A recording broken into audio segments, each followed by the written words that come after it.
A documentary made by Malik Burke. Monopolies. A monopoly is when a market is owned by just one person.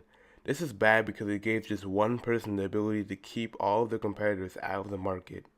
People with monopolies were able to get rid of obstacles with ease that would usually be a pain to get rid of. This also meant that people who owned monopolies would be able to raise their prices as high as they wanted because they didn't have any competitors to worry about. One man stuck out the most. That man was John D. Rockefeller. In 1855, at the age of 16, he found work as an office clerk. Over the next few years, he would acquire new partners to expand his business and interest in growing in the oil industry. He had a monopoly for the oil industry and the railroad industry at the same time, which is insane. Rockefeller's tactics were simple. Get more supplies than his competitor and lower his prices so low his competitors could not compete. Then, when people started buying Rockefeller's products over his competitors' products, it would eventually lead his competitor out of business. Then Rockefeller would buy the competitor's company as a whole, therefore expanding his monopoly. Now, this tactic made Rockefeller rich, like filthy rich. So rich he's in the top 10 richest men who ever lived. If you don't understand what I'm saying yet, I'll try and explain it to you. Imagine if Pepsi bought Coca-Cola. I'm going to repeat that again. Imagine if Pepsi bought Coca-Cola. Like, that would be insane. Like, this new brand of Pepsi and Coca-Cola would just own all the soft drinks, and it just wouldn't be fair. Like, that's what Rockefeller did in the 1800s.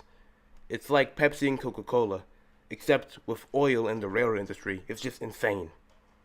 Now, after all these years of Rockefeller owning the oil industry and railroad industry, it was all put to an end after the Sherman Antitrust Act was passed to prevent all of this.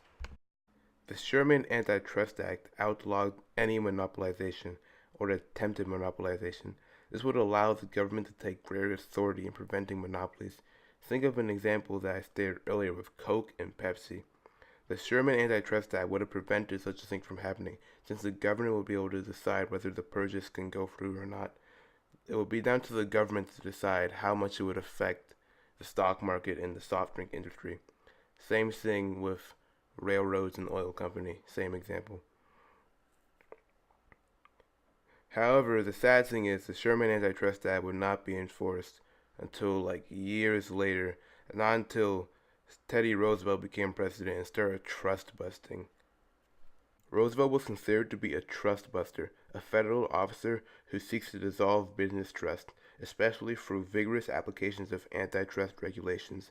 This drove the Republicans mad, as Roosevelt was shattering monopolies that supported the Republicans.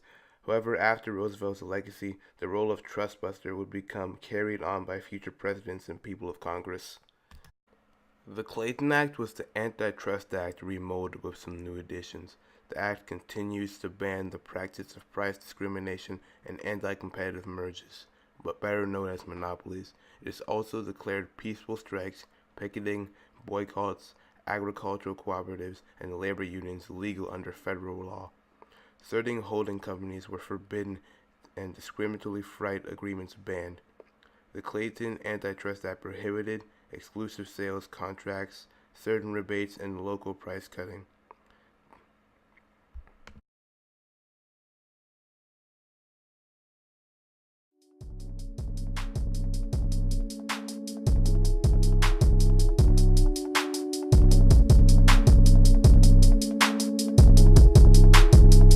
Clayton, that may not believe, just go away, ha ha. Roosevelt might just go ahead and trust break, ha ha. Republicans hurt, need a little band-aid, yeah. We don't like monopolies, they gotta go, yeah. Uno, dos, tres, Rockefeller debt, yeah, he got a check, better cash your oil company, yeah. Rockefeller, oh no, true, yeah. Teddy really bustin' like he's saying, hey.